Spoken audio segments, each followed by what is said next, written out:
morning everyone and welcome to today's webinar. By way of introduction, I'm Anne Livingston and the Chair of the Queensland Government funded Community Care Smart Assistive Technology Collaborative. I will be moderator for today's webinar titled Australian Living Labs for Wellbeing. This webinar is part of a series of sessions being facilitated by Community Resourcing for the Community Care Smart Assistive Technology Collaborative. We've now produced over 27 webinars on our way to producing 50 webinars before the end of the calendar year.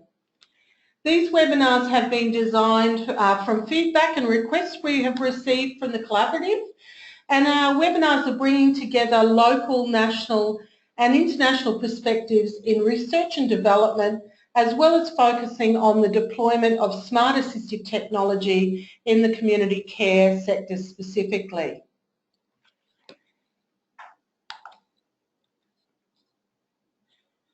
Community Resourcing is proud to use our extensive international relationships to build on our work that we undertake in the collaborative. And many of you who have attended before will know that the Queensland Government have funded our collaborative. Our collaborative's been recognised in a number of awards, including being awarded the National ICT Innovative Entrepreneurial Project of the Year Award at ITAC for this particular project. We're also particularly proud to mention that a number of our expert reference group members have been recognised in awards for their work in the collaborative. I'd particularly like to mention Professor Greg Teggett as being recognised in the Australian of the Year program, and Dr. Mohan Karunanithy, Dr. Eleanor Horton and myself being appointed by the Minister of Innovation, Science and the Digital Economy and the Minister for Small Business as Advanced Queensland Community Digital Champions. Also, a really exciting and recent development for us includes being finalists in the eHealth Queensland Startup and Innovation Showcase for a project that has emerged from the Community Care Assistive Technology Collaborative. And we more recently found out that we've been a finalist in another national award for the development of our community care consumer engagement portal. Our project couldn't work without our expert reference group, who ensures that information and activities relating to the project are of high quality and focused. I'd like to take this opportunity to highlight the work of our reference group and also the project team in respect to the amount of engagement work that has taken place both within the collaborative site and statewide, nationally and internationally for the project. We've been recently travelling around the state and nationally, and we've held a number of smart assistive technology events, which also engaged individuals, family members and formal and informal carers and service providers throughout Australia. It's great to get out and about and to share the possibilities and benefits that technology can deliver. It's also great to see many of those participants in those recent forums join us today, and I'd encourage you, if you haven't formally joined the collaborative, to make sure that you actually formally register, and Liz has got the collaborative website on there. We're reaching a few international time zones today. One of our presenters is actually presenting from downtown New York, so I look forward to introducing Amanda later. But we also have participants on the line from a number of other countries, and we acknowledge that many of them are working across time frames to be part of today's session.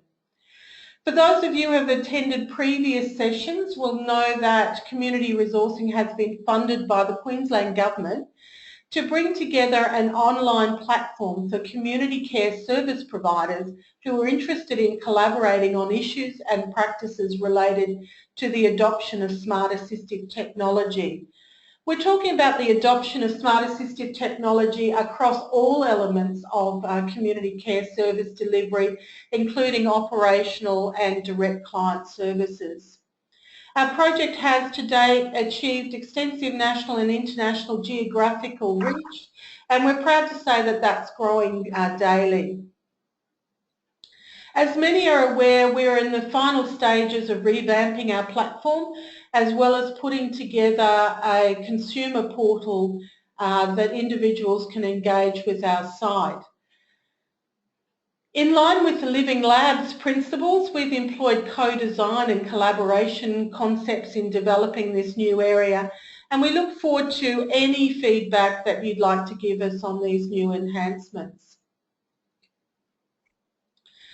Before we start today though, I do have to put in our disclaimer that participants to please note that neither Community Resourcing or the Department of Communities, Child Safety and Disability Services are promoting or endorsing any particular product, research entity or organisation. Rather, our webinars serve to inform viewers of various examples of smart assistive technologies in development or in deployment. Just some practical housekeeping as attendees at today's session.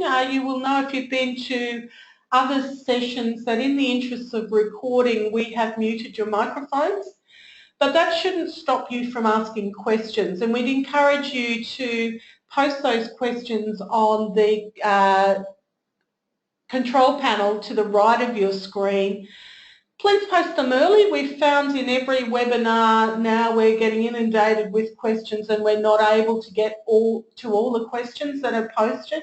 We will take every advantage to follow up individuals after the webinar, and I encourage you to think early to post those questions. We have a number of people on today's line, and it's great that we're getting the numbers, the types of extended numbers interested in topics like today's. In today's session, we will give you a brief introduction to Living Labs and showcase two examples of our Australian Living Labs that are being recognised internationally for their focus on wellbeing and health promotion. We've got three presenters in today's session, so we're going to be technologically challenged in providing this across the countryside. So we've got presenters in Melbourne and New York for today's session. Our first presenter is Gareth Priday. Gareth is co-director and co-founder of the Australian Living Labs Innovation Network. He recently supported the development of Swinburne's Future Self and Design Living Lab, which you'll hear about later.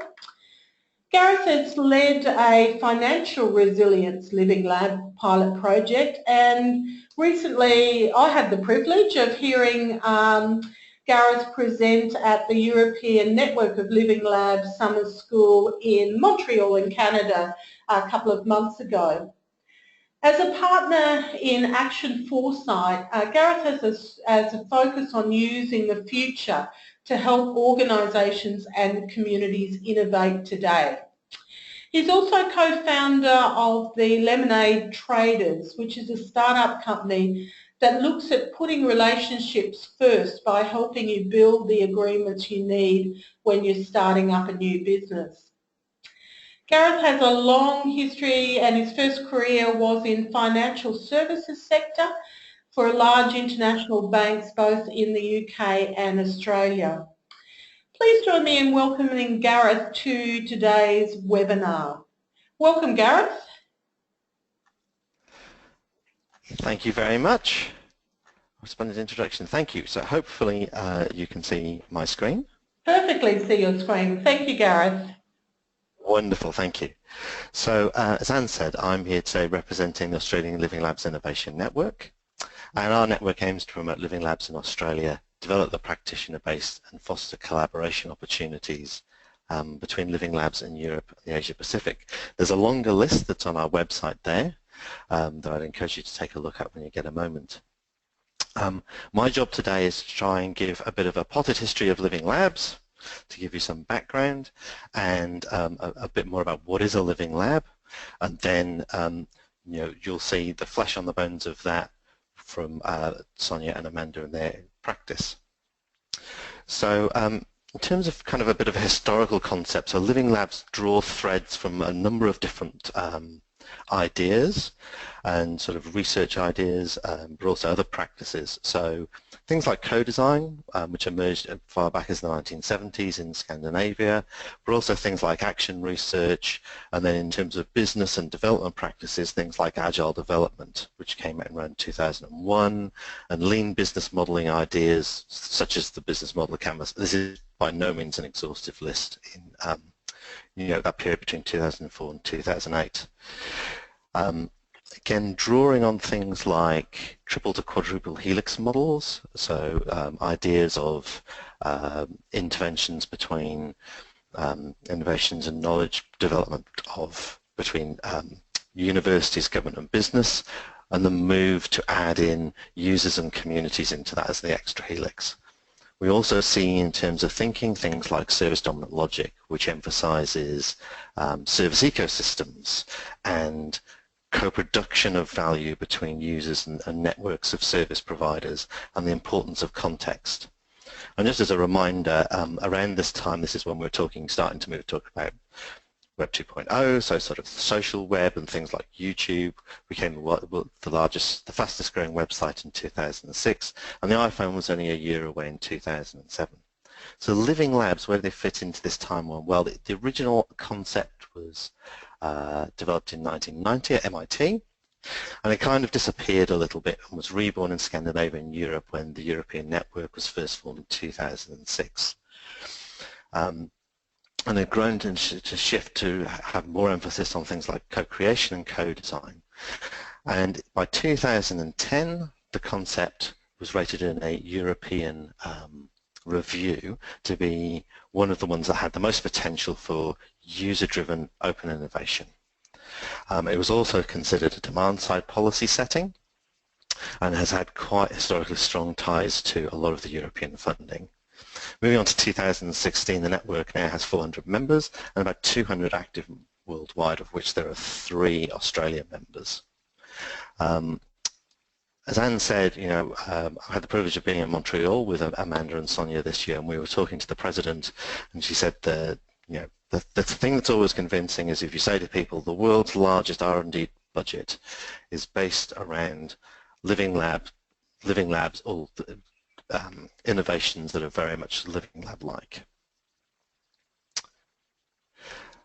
As far as NL goes, 80% of the living labs are based in Europe, but it's probably the closest thing we have to a proxy global organisation, as there's representation on each continent. They have a set of standards which living labs have to apply to, and there's a wave each year. But by no means is that the end of the story. There's our emerging network, but there's also networks in Southern Africa that have been established for quite some time. There's a Francophile-based network, there are networks emerging in China, there's an established Latin American network. There are also others using the term, so Nesta, which is a UK charity, used the term for some of its sort of project-based ideas, and it's changed recently. But there are also plenty of other living labs in Europe and around the world that just don't apply for NL membership, but still conform to the ideals of a living lab. And in particular, I'm going to call out the one in Singapore, and I know that Professor, I have to get this name out, Maria Morakai and Anne and Liz have been working quite closely together to explore that living lab as an innovation setting, and that is a collaboration between Singapore and France funded by the European Horizon 2020 programme. Living labs get applied to lots and lots of different topics, and this list has been growing. So very much smart cities and ageing and health has been a consistent theme throughout the development of living labs, but more recently, along with entrepreneurship, more recently things like food, mental health, sport services, financial resilience. So this the innovation settings in which living labs get applied to just keeps growing. So what is a living lab? Well, this is the kind of current definition. User-centered open innovation ecosystems based on systemic user co-creation approaches, integrating research and innovation processes in real-life community settings. So hopefully looking back at some of that sort of historical context, you can see it's drawn on the open innovation, so that quadruple helix model, and this, the ecosystem-based model of the view from service dominant logic. You see the user-centered and user co-creation approaches from the various research mechanisms. And you see this idea of integration, research and innovation processes, and we'll delve into that a little bit more later.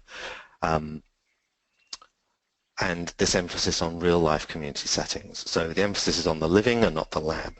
And sort of situating, there was a way of, this is from a 2012 paper, but I think in terms of aspiration, where living labs try to play, this is probably a good sort of positional piece of where living labs try and situate themselves. So very much seeing users as co-creators. So they are active, knowledgeable participants and equal participants in the innovation cycle. The emphasis is on real-life environments, so real-life settings, real-life problems and real-life environments. So a living lab is an innovation setting, so it's an impact-driven organization. So you saw from the earlier definition, it's innovation-driven, so papers might be important, other things might be important, but it's the innovation and the outcome and the impact on the world that's the most important thing. It achieves this usually through a series of programs and projects, and there's a host organization or entity that houses the living lab.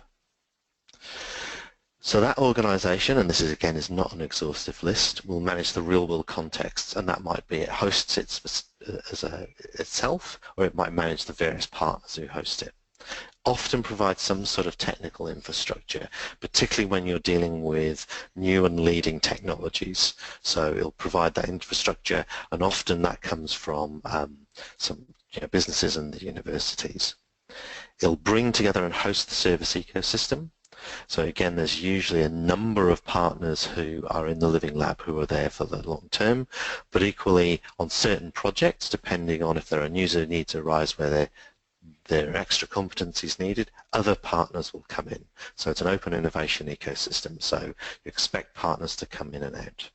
It'll provide administration and governance. And again, whilst there's a great degree of openness and collaboration between partners, there's always intellectual property management that needs to be managed, and often the living lab will do that. Many living labs have quite large panels of users who get involved in the projects. There's usually some sort of community management that goes on as well. On the left-hand side, there are a couple of attributes of living labs that have been shown to sort of improve their success. So having a clear, strong strategic focus, and openness between partners, and a lifespan. So the longer the lifespan and the greater the scale, generally the more successful the living lab is. Looking at the projects, each living lab will have its own sort of specialist skills and approaches. So this is a very generic project, and you'll probably recognize this because you might sort of see this and think about that agile development or the lean canvases or action research, and it draws on all of those sorts of ideas. So moving through kind of rapid cycles from planning, concept and prototyping and innovation design to some sort of outcome. Sometimes that'll be a new service in a business context. Sometimes that might be a new business, but equally it could be a social practice. It doesn't have to be a commercially driven thing. The thing I'd probably emphasize at this point is that at each stage of these, not necessarily all at the same time, but at each stage we try and have these three different perspectives are represented. So, the business or the end, the entity that's going to carry it on and take it out into the world. So, is it viable, and how is it going to work in practice? The researchers bringing their expertise and knowledge at each stage of the process, and often these are multidisciplinary teams working collaboratively all through the cycle. And often this is where the technology element is brought to the fore as well. And the end user, so is it of value? Is it meaningful in my context? Is it meeting my needs? So that's a very kind of potted history and what is a living lab. Just one final thing on the network. We've been present at the last 3 Open Living Labs conferences, so we've had a representation for the last 3 years. We had our first symposium in October, and we certainly have we've got very close relations with the ML, where we're developing an MOU with them. And we've also had some requests for collaboration and support, mostly around transport and logistics from Europe, with Living Labs who are looking to collaborate with Australia. So there's certainly that demand there. And we will have more events planned for 2017, so please again, keep an eye on the internet for what's coming there. With that, I will stop and hand it back to you. Thank you very much, Gareth. That's a great overview of Living Labs, both internationally and in Australia. I think it set the scene for our next presenter. Gareth, if you're happy, can we take your questions at the end of the presentations? Perfect, thank you. Yeah. Excellent. Well, due to some technical issues that we're having with our exchange with Melbourne, we're going to go to New York now and talk to Amanda Third. Amanda, we're really pleased that you could join us today on the link, particularly while you're in New York at this very particularly special time in the history of America. But by way of introduction, Amanda is the Principal Research Fellow in Digital, Social and Cultural Research in the Institute for Culture and Society and Health and Wellbeing Research Theme Champion at Western Sydney University.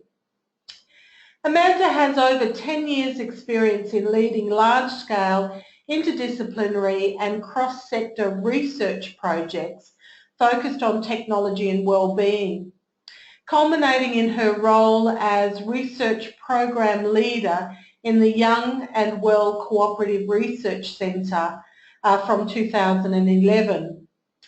Amanda is a leading scholar on young people's digital practices internationally, and she's won more than $2.5 million in research income. She advises national and international organisations, including the United Nations and the ITU. Amanda is founding member of the Technology and Wellbeing Roundtable, an expert advisor to Global Kids Online and Family Online Safety Institute. She's a co-founder and co-director of the Australian Living Labs Innovation Network. Amanda was awarded the 2015 Western Sydney University Vice-Chancellor's Award for Engagement and Sustainability. Great achievements, Amanda, and welcome to today's presentation. Oh, thanks very much, Anne. It's a great honour to be able to share the work that we're doing with this group.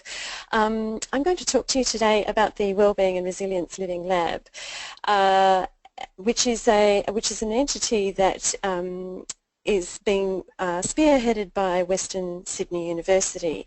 It's a living lab that's dedicated to exploring community-driven, apologies, just having troubles coordinating the technology. It's dedicated to exploring community-driven, technology-based programs and policies and products to support a community's well-being and their mental health.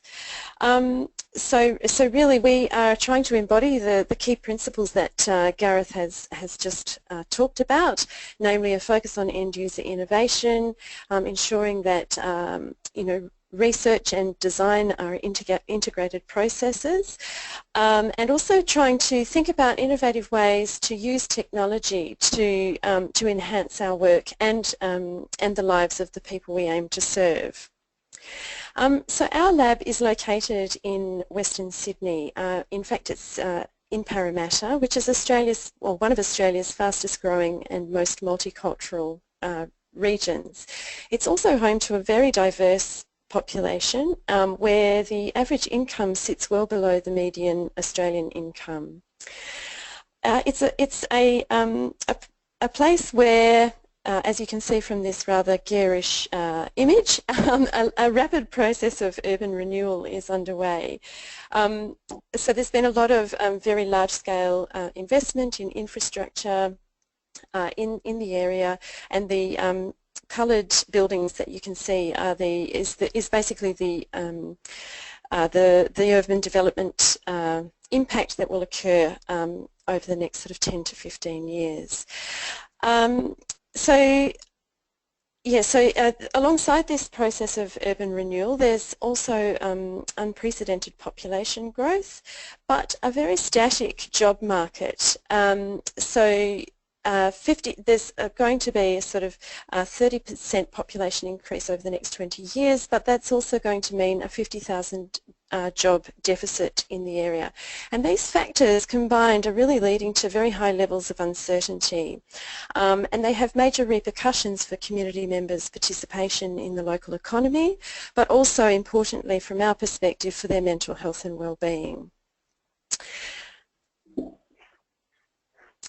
So our Living Lab aims to sort of intervene in this context to really sort of build a community that that can aspire to future employment, and a community that has the capacity, I guess, or has increased capacity to engage in developing innovative solutions to mental health and well-being.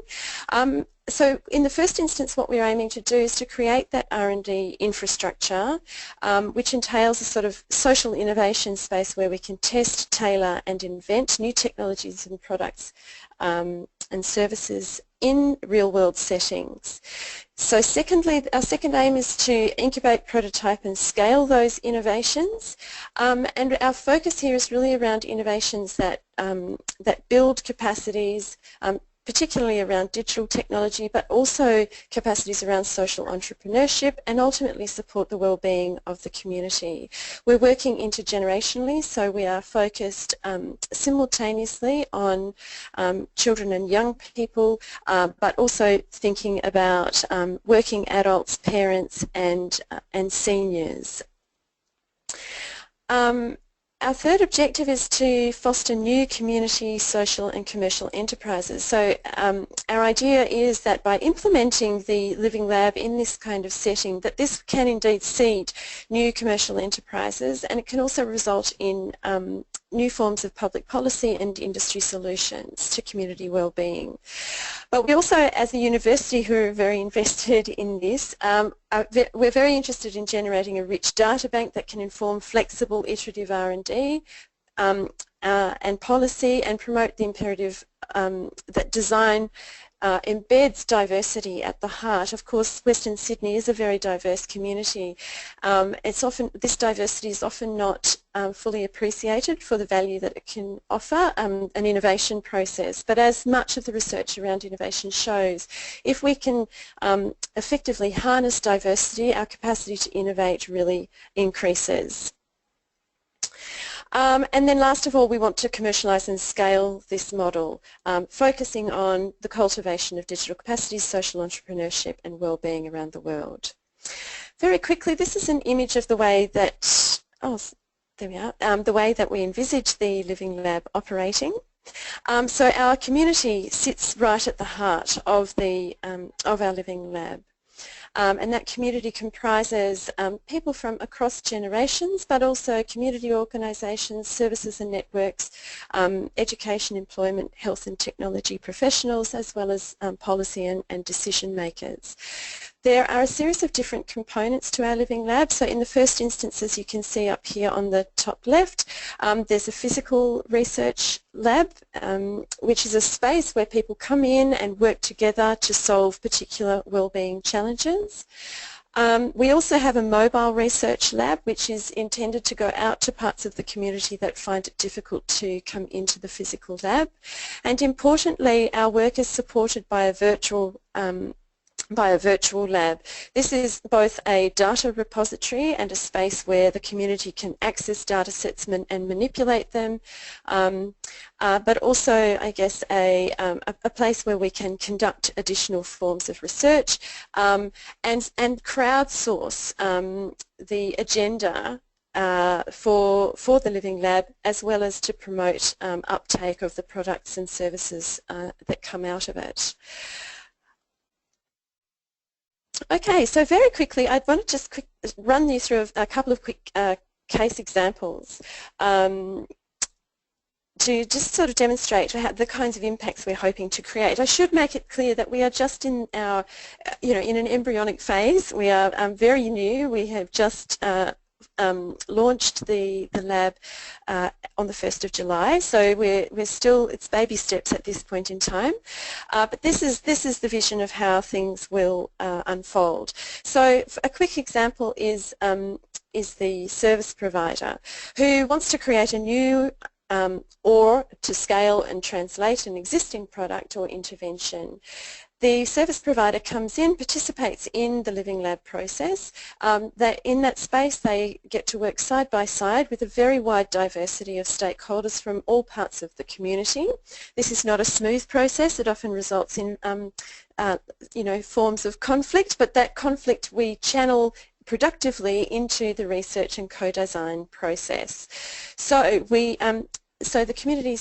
service provider engages in this Living Lab process to co-research and test their idea, identifies alongside the community the range of potential issues, and then adapts the product or intervention to maximise its potential for success, always with an eye to thinking about scale and translation. But then of course, because we're working in this collaborative mode, ideally what happens during this process is that the service provider makes connections with other entities, whether they be individuals or communities or other organisations, that ultimately ends up seeding new projects and collaborations that drive forward a community of practice. A second case study is Reza, 22-year-old who's living in Parramatta. He's come straight out of high school where he's interested in technology-based design. His school advertises a Living Lab project with, which is being run with a local technology company. He comes into the lab once a week over a series of about 2 months and works with the technology company and community reps through the Living Lab to co-create, evaluate and implement a technology project. In the process, what he's doing is developing a series of skills that open up pathways into further education and training, or indeed into employment. He also makes new connections and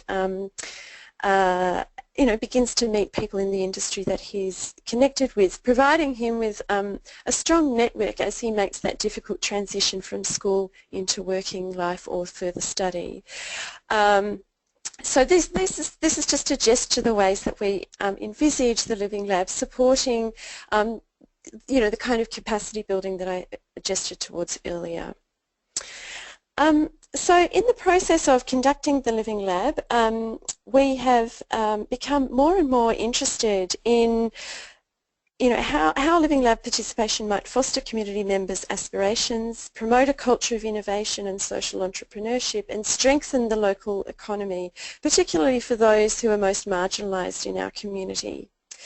And I guess we've become more and more interested over time in the role that research and evidence plays in a Living Lab setting, in how the Living Lab process can be used to generate evidence about complex social issues, not just at the outset of a project, but across the life of a co-research and co-design process.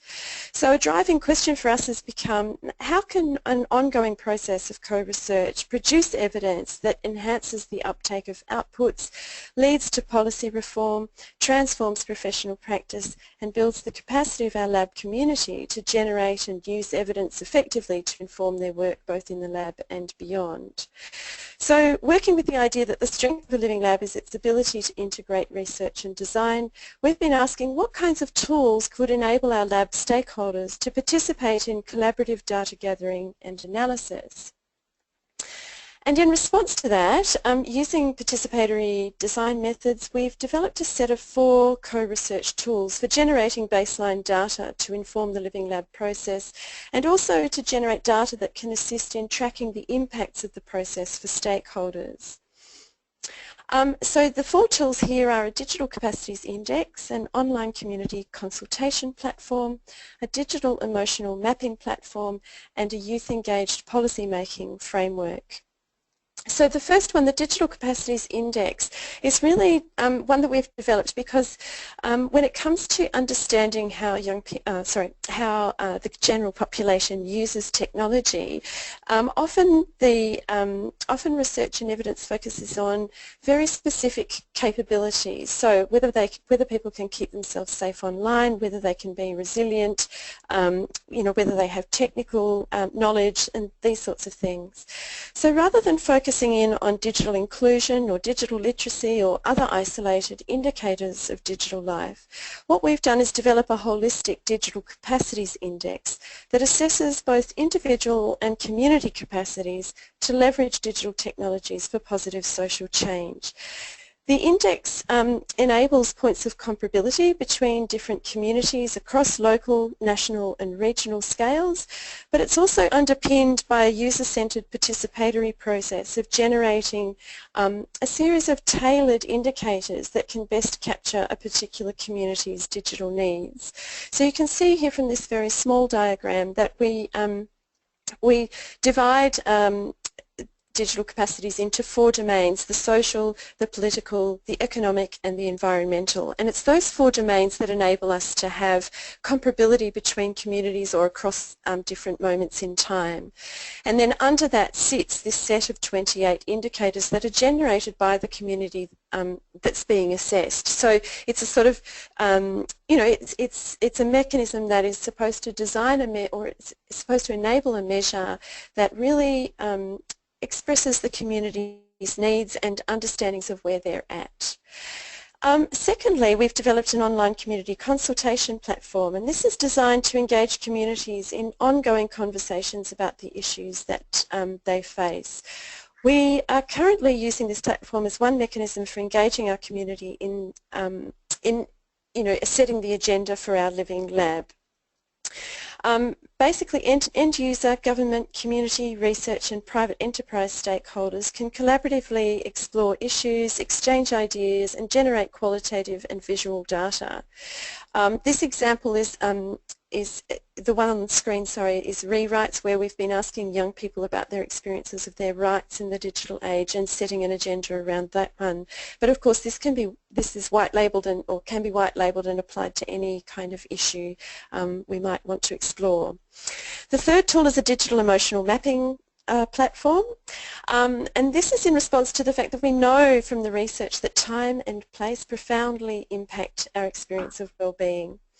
So repurposing open source emergency response software that was developed in Kenya, the digital emotional mapping tool enables users to map their emotional responses to time and place, generating very granular data about the lived experience of well-being. So basically on this platform, a user, it's geolocated, so a user marks where they are, they they identify up to 3 emotions that they are feeling, they answer a series of very quick questions, and they have the opportunity to upload images or video capturing how they feel about that place. So it generates a very rich data set, which, to be honest, we are still working out how to really analyse most effectively. But I think this is giving us a new window on the relationship between time, place and people's experiences of well-being. And then last of all, we have an engaged policy-making framework. This one channels data produced in the Living Lab into policy-making processes. We recognise that to produce effective social change, the very institutions that govern everyday life need to also transform. So this framework engages end users, policymakers and other stakeholders in robust dialogue directed at identifying, generating data about and implementing the necessary changes. So over the next 6 months, we are running a Living Lab project. This is the foundation project of our new Living Lab, where we hand these tools back to our community and ask them to reimagine, reinvent, use or discard them. And the idea is that we would like to be able to put these tools ultimately in the hands of the community, so that the community can begin to generate their own evidence and indeed also analyse that evidence together to inform community-based initiatives. And of course, if there is anyone on the call today who's interested in co-research or in trialling or investigating opportunities to implement these tools, we'd be very interested to talk to you. Okay, so very quickly, we're hoping to achieve the following impacts. We're hoping that the work we're doing will lead to innovative, responsive and effective policy making at a local, state and national level by crowdsourcing agendas and priorities. We're hoping to produce an increased culture of and capacity for innovation among community members, local government, industry and not-for-profit organisations that makes a direct contribution to economic growth and social opportunity in Greater Western Sydney. We're hoping to create new jobs and enterprises in partnership with our community that respond directly to key issues in a changing Greater Western Sydney. We'd like to reduce digital disadvantage through the development of products and services that enhance the capacities of diverse communities, improve the mental health and wellbeing of the Greater Western Sydney community and beyond through the optimisation or creation of products and services that support youth and community wellbeing. We'd like to reduce the economic cost of mental ill health, and we'd like to help to position Australia or contribute to Australia's reputation for international leadership on community-connected technology-based strategies that boost digital capacities, foster economic and social opportunity and enhance wellbeing. Thanks very much. Wonderful presentation, Amanda. Thank you very much. Are you happy also to take some questions at the end of the presentation? Of course, no dramas. That's fantastic. And it's my pleasure now to thank Amanda for her presentation and introduce our final presenter for today's session. Our final presenter is Sonja Pedell. Sonja is Associate Professor in the Department of Communication Design and Digital Media Design, and as well as the Director of the Future Self and Design Living Lab at Swinburne University of Technology. Sonja has extensive knowledge of the contribution human-computer interaction gives to the co-creation of innovative technologies. Her research interests are user-centred design methods, scenario-based and mobile design, domestic technology development for health and well-being, and the design of engaging novel technologies for various user groups, but in particular her concentration is on the ageing population. Sonja has a Master's in Psychology from the Technical University of Berlin in Germany and was employed as an interaction designer, usability consultant and project manager in the industry for several years before joining the university. It's my great pleasure to welcome you, Sonja, and to look forward to your presentation this morning. Thanks, Sonja. Thanks a lot, Anne. Good morning, everyone, and I'm very happy to introduce you now to the Future Self and Design Living Lab. This Living Lab is hosted by the Centre for Design Innovation here at Swinburne University of Technology at Melbourne, and it has a focus on solutions for the health and well-being of older adults. When I say solutions, that can be products, services. Often they do include technology, but they don't have to. We are working with several local foundation partners in this Living Lab. Just to name a few, we are working with our local city council, with the local allied health services. So we are trying to really engage our local community around Swinburne. And we have some initial programs in this Living Lab. These are 4. One is the Extended Self program. This deals with everything that people need on the move. This could be mobile devices, but it could also be assistive technologies, everything that helps them to be mobile. Another program is My Home Adapted. When I say home, I mean everything that people do call home. This could be the house people have been living in for 40, 50, 60 years. This could be a residential aged care apartment, or it could be the cabin in a caravan park that people call their home. The third program is dealing with social engagement, and this is one of the programs that's particularly close to my heart, and I think all the other programs often do include these social components, and I think we, in order to engage people, to enhance their quality of life, that it is particularly important to include these social aspects. The fourth program is the Seniorpreneurs. We are collaborating with startups of senior entrepreneurs. We have been accepted into the global network of Living Labs just recently, as mentioned before, and we are also a member of the Australian Living Labs Innovation Network. So just as a quick visual glance, these are some of the key researchers in our Living Lab, and this, on the photo is shown our workshop rooms we are having here at the Center of Design Innovation. On the right-hand side, you see some of our Living Lab foundation partners. And it is particularly important to have these external partners, as the Living Lab is a multi-stakeholder system, bringing together business, government, end users, in our case, all the adults, their families, and their carers, and us as researchers. We are an open innovation system. That means in projects we are watching out for new collaborative opportunities and invite people to join us, but also if people approach us, we try to integrate them in our projects to create larger and more holistic solutions. And this is particularly important to create higher impact and create products and solutions that are utilized in the end, and they are more utilized when they're also commercialized. That means people have access to them. The local embeddedness and real-life context is very, very important.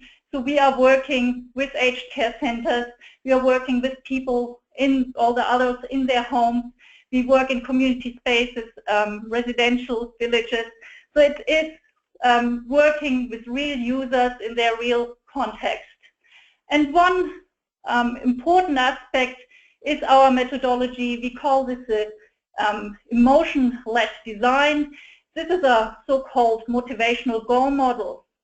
This methodology has been developed over the last 8 years with software engineers. And what we do here in this approach is we are asking all the adults, how would you like to feel to use a certain product, to use a certain technology?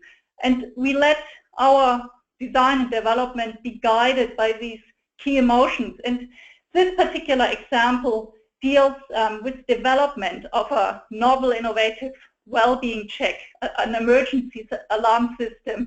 And people said it is really important for them not to be cared for, but feel cared about. And again, this hints to some social component, as much as feeling in touch. Of course, they want to feel safe as well, but they want to feel independent. If we take these key emotions into account and then look at existing well-being checks and alarm systems, as shown here on the photograph, that's on the left-hand side, standard emergency alarm pendant, and in the middle that's a well-being check that's pressed once a day for people saying, okay, I'm all right, I'm fine. But in order to really feel in touch and cared about, there are aesthetical and social questions So I was wearing that alarm pendant myself for a while, and it is really not making you feel comfortable, and it is really not looking nice. So we were thinking we're using an existing technology as the iPad that's very accepted, and we created a very simple application where a meaningful network of friends, neighbors and family would send photographs once a day. And from a technical point of view, it doesn't really make a difference whether people walk up to a box and press a button, or if they open up an envelope and get a personal photograph. It is an electronic interaction that can be transferred to a service provider. But for the people themselves, it was made a massive difference in that they had something they could look forward to, the anticipation in opening up the messages, having this personal interaction of, hello Granny, how are you? Good morning. I'm looking forward to Saturday, having these small messages combined with photographs. Another project we are working on, and another partner, is Wyndham City Council. It's a high growth area in the west of Melbourne, and there has been a lot of building of community and aging well centers. These centers often are very big, they are modern, and what we are trying to do is to support these communities in coming up with holistic solutions that integrate the space, and often they are massive, big spaces, technology, and the social interaction that's taking place in these spaces. So what you can see here is one of the researchers having built up a directional microphone where interaction with some music can be done in an open space, but without disrupting peoples and groups surrounding that also share the space in that center. And we are particularly interested in how do people interact with technology in these social groups together. A lot of councils here in Melbourne have bought iPads. They are easy to use and they are wonderful technology. However, if every person sits in front of an iPad by themselves, it's not really a social interaction.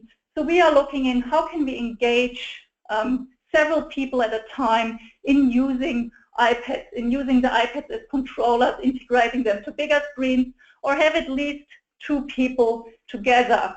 And this could be like seen on these photos. On the right-hand side, we have two ladies who are playing competitively an iPad game and enjoying that very much. Sometimes it can be just existing applications. We have also built applications for the iPad, in particular in the area of older people living with dementia. And we are working with a musician, and he constructed a simple iPad controller where older people living with dementia could interact together with a music application and see the impact they have on the music. In some cases, we even connected them to live musicians where they could play together with them and enhance the live play of the musicians. And again, it was important that we have several people doing that together as a music ensemble. This is our Kira. Kira is a humanoid robot, 48 centimeters tall, and she has a wheelchair, she has a walking frame. Kira is very much engaged in discussions of what can technology do, what should technology do, and what role do we want to give technology in our lives. And Kira has been embraced by the Wyndham community knitting group, and she has a whole wardrobe with clothes. And that was another example of how a group of older people decided what they wanted to do with and for the robot and creating these clothes for them. We introduced Kira to one of the Aging Well groups and to the weekly exercise session. And exercise is highly popular in these groups. And again, the robot is enhancing this activity, bringing in a new component without taking away from the responsibility of the staff who does the exercises in parallel. Coming back to the idea of what is a living lab site, so this is just opposite of Swinburne University, and it shows the old post office, which now hosts the allied health services from Access Health and Community. And we, at the moment, redesigning the waiting room, which hosts up to 200 people a day accessing these health services. And we are looking into the information provision and data access of patients while they are sitting there waiting. So when people ask, where is your living lab, then I say there's a little bit at Swinburne, but mostly it's out in the community, in the spaces where people are living and interacting with our partners. Another example is this intergenerational project where we're making use of the virtual reality cube in our factory of the future. The idea is that there have been meaningful sites in Melbourne, like Melbourne Zoo or Maya's Christmas Windows or Cole's Cafeteria, and younger and older people tell each other stories of Melbourne, about places, how they are and how they used to be, and in interacting in these immersive environments together. As I mentioned before, sometimes it is at people's homes, and it is very important for us that the closer and the wider space and location is considered, and that a true feeling of identity is built up for people, what they call their home. So to conclude my talk, we consider it as very important that aging is considered as a process where people take a stake, have a strong voice, rather than old age as a state. We are developing solutions with the individual in mind. There's no more, there's no other user group that's such heterogeneous than older adults. And in particular, we focus on their feelings and interests, and we want to give them a strong voice in the design process. Thanks. That was my contribution to the Living Lab. Thank you, Sonja. Fantastic presentation of the work that you're doing in Swinburne there. Look, I've had a number of questions coming through the question pane, and I encourage those attendees of today's session to post more. But I'll ask the three presenters, Gareth, Amanda and Sonja, because I've got questions for all of you. So in no particular order, I'll kick off with those questions. Amanda, I've got a comment from Tony. Tony's a rural provider, loves your issues around digital inclusion, and for Tony's service provider area in remote Northern Territory, digital inclusion is a massive issue for us, he comments.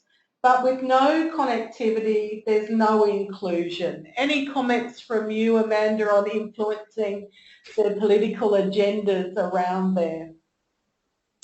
Yeah, look, this is a massive issue. It's you know, our rural communities just are not being serviced the way they need to be, and increasingly as we move towards a digital economy and indeed an environment in which many services are, you know, or users are encouraged to access services online. This is a really big challenge for rural communities.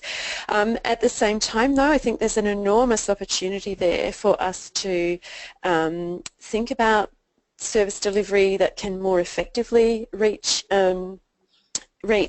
rural communities, but this requires that we really begin to join up the dots a bit more. I think there's often a very simplistic assumption that that those living in rural communities, it's quite clear cut. It's about either you have access or you don't, when actually we know that the quality of access is really, really important.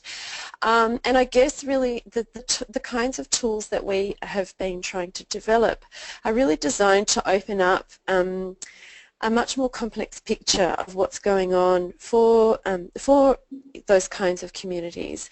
I think those kinds of communities often develop some really clever workarounds.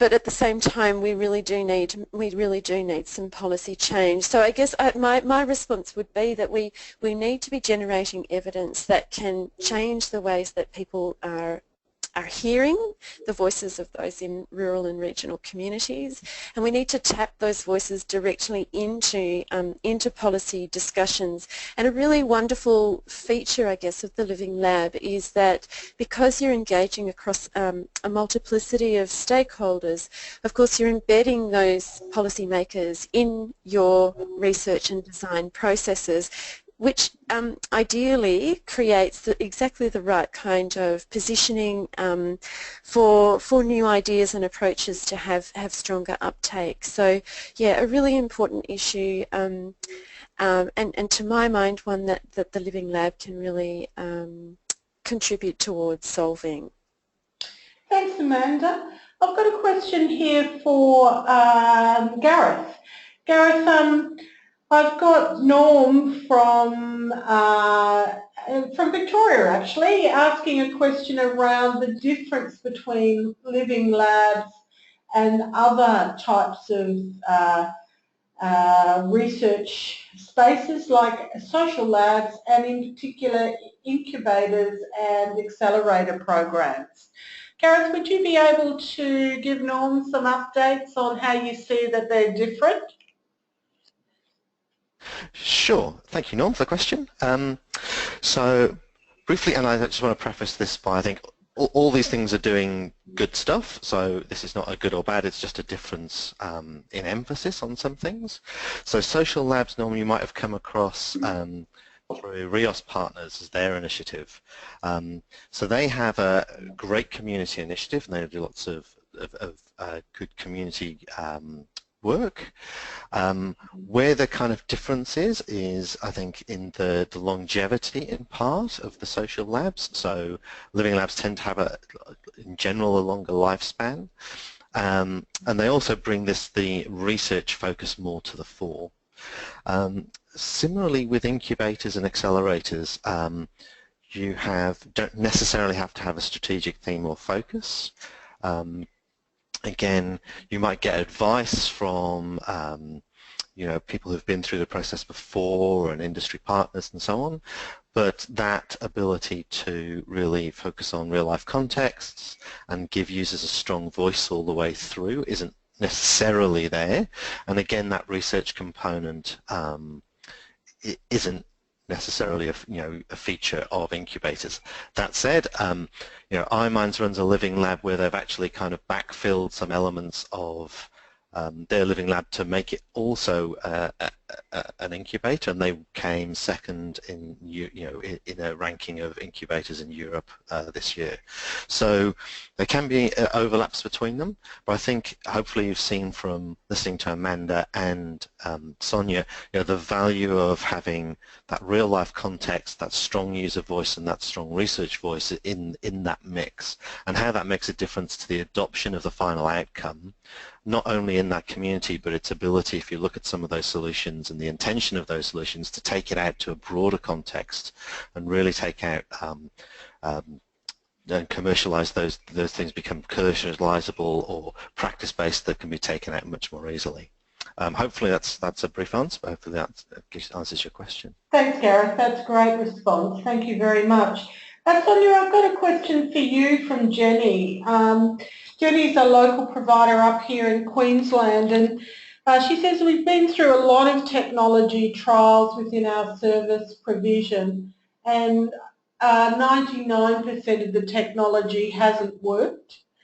And it's been very poorly technologically designed, but also very heavily marketed to the people with a disability and the aged care clients that Jenny's service provides to. Jenny asks, do you have any clues on how to influence vendors to concentrate on co-design, thus hopefully having the end outcome that the technology is more appropriate and functional? Yeah, thanks a lot, Jenny, for that question. And I think it is really relevant to integrate the target audience as early as possible and not making any assumptions about what they will need and what functionality technology should provide. And in some cases, it's not even technology that will be the solution to some of the challenges or problems. So integrating the older adults very early on is, in my opinion, the key. And also, as I have shown in my presentation, the focusing on individual needs and emotions is very important, that people can make choices. And often when products are already labeled to be for older adults, and there is a strong stigma associated with it, and people have just at every stage in their lives the same demands on aesthetic and cater for their individual needs, and should have choices and a great stake in the development. Thanks, Sonja. That's great. In the interest of time, I've probably got only time for a couple more questions, and I'm going to try to roll up a couple of questions together.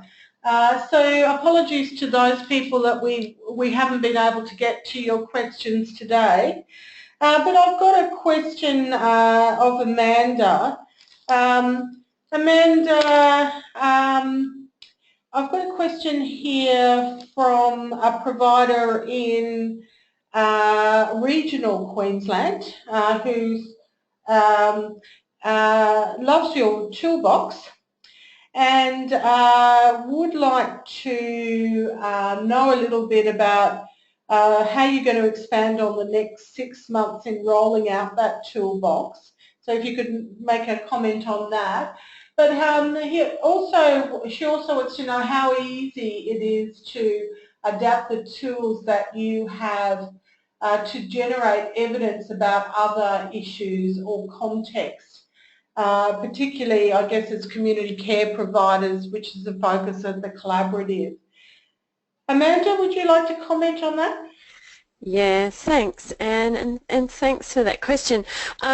So very quickly, over the next 6 months, basically we are going to run a series of workshops in which we hack the tools. And so what this means in our setting is that we will work collaboratively with our stakeholder community to identify what sorts of uses those community members can put the tools to, what sorts of problems they think they could help, the tools could help solve or generate evidence so that the problems can be solved. And we will run a collaborative design process, which is bound up with a collaborative research process, And that is, part of that work will be done face-to-face, but there is also lots of scope for us to do that virtually, or indeed, and indeed we're quite keen to sort of talk to anyone who who's interested in applying those tools in a specific setting to see, you know, we want these tools to be as robust as possible. We also know that we haven't thought of all the possible uses for those tools, and so the idea would be to work collaboratively to work out just which direction to take them in. I guess to answer the second part of the question, it is all of these tools can be white labelled, so or are white labelled, so that they can be applied to different sorts of settings. If I give you a quick example, where the digital emotional mapping tool is concerned, basically, you know, we've got a lot of flexibility within that platform to change the kinds of questions we ask people. So if there are specific emotions that we want to investigate, we can narrow the field of emotions we offer people to choose from down. We can, you know, ask them different sorts of questions. So for example, if you're working with seniors in a regional community, you might want to know who they're with. You know, you might want to map time, place, emotion and social connection, so we can add in things like that. The tool is very flexible and designed to be easily manipulable to suit particular settings. Yeah, so and basically the idea is that you know, we're really open to working with different groups of end users and service providers and so on to identify how these tools can be useful. Thank you, Amanda. That's all the questions that we've got time for, but I will look forward to following up those questions that we have on the question pane at time after today's webinar. Thank you very much for the presentations today. And just by way of closing today's session, just to indicate to participants that there is a series of other webinars scheduled for November and December. On the 18th of November, we're going to have a session on smart assistive technology, transforming transport services and work opportunities, and that's being presented by Uber, and it's part of the series on community care transport that we're undertaking. In December, we've got 3 webinars scheduled. On the 2nd of December, we're going to look at tomorrow's digitally enabled workforce, the future of work in 2035. On the 6th of December, we've got the iPad, how this device can assist people with vision impairment, and this is a part of a series we're running on iPads. On the 9th of December, we're going to also look at smart assistive technologies, particularly wearable devices and what they're doing for supporting people with hearing loss. And that's going to be presented by our UK colleague, Dr. Kevin Doughty from the Centre for Usable Home Technologies at the Universities of York, Newcastle and Coventry. We've got some upcoming engagement activities, and I'd love to hear from participants of today's webinar if they want to be involved in any of these activities. Following on from the roadshows we've done throughout Queensland and nationally, we're going to be visiting Central West region in February next year, and a series of sessions up in far north Queensland. We are also taking a delegation, an international delegation through Asia and Canada on a study tour in conjunction with the International Congress on Smart Homes and Health Telematics. And we're showcasing a number of living lab examples as we travel through those sites. So if you're interested in that, please contact the team at the Collaborative. To conclude today's session, I'd particularly like to thank the Community Care Smart Assistive Technology Collaborative project team, in particular Liz Dodds and Imogen Guinea who've worked really tirelessly this morning to correct some technical issues resultant from poor connectivity, so we're trying to work on those issues. I'd like to acknowledge the expert reference group and thank them for contribution. Many of them are on the line today. Particularly like to thank our funders, the Queensland Government, for their support of the collaborative, and particularly thank today's presenters. We are bridging a number of time zones. That's always a challenge. So I'd like the participants to thank me and to join me in thanking formally Gareth, Sonja and Amanda for their presentations today. Thank you everyone. Any queries, please email us at the email address enclosed, and we look forward to following up those questions we were unable to get to. Thanks everyone for your attendance today. Thanks, Anne. Thank you, Anne. Thank you, Anne. Thank you guys, and thanks everyone for participating in today's session.